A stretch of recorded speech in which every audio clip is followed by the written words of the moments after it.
So I was wondering, did the pandemic help you become more creative? Like, did it challenge you to come up with this type of content since you were just forced to be in your house?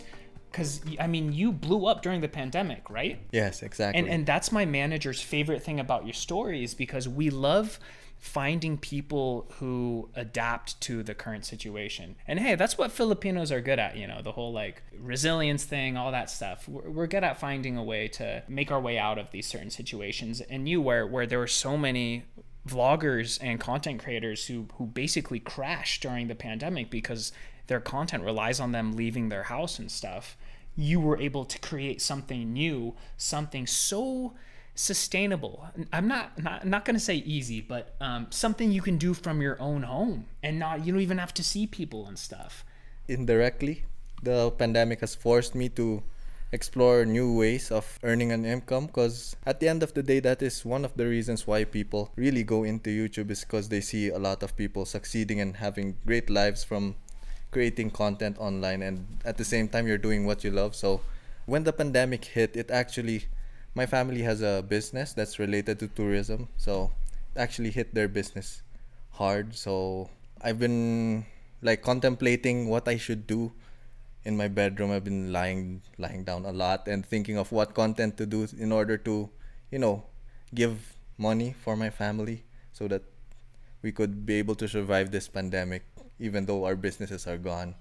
And my first channel was earning around maybe 50,000 pesos a month.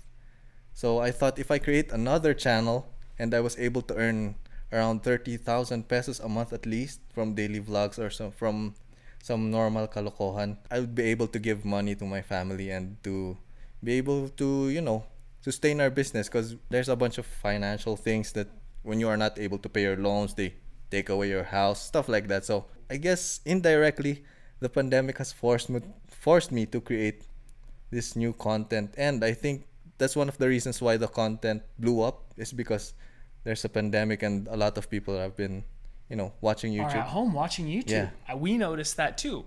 I was stuck in a condo with my girlfriend for 3 months, and I was like, I'm a travel vlogger. Like, how am I about to, you know, work and, you know, keep things going through all this? And I really made this second channel, and I focus on my second channel, which is just kind of me being silly. It's just like comedic and not having to necessarily have some incredible story. It's just to simply entertain. And yeah, I mean, you really just have to adapt and find a way to do things. There's a super inspirational quote.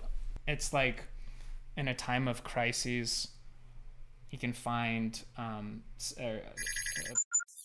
but in times of crisis, the wise build bridges, while the foolish build barriers. That's basically what you did. Yeah. Would you say 2020 was your best year ever?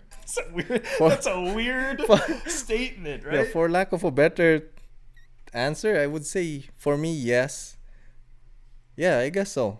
Yeah, it's been a good year for me. Unfortunately. So you love the pandemic. No. Title, thumbnail, right? Oliver Austria, Pinoy architect, says he loves the pandemic. Yes, takes or the it out of pandemic. context. Yeah, video clip.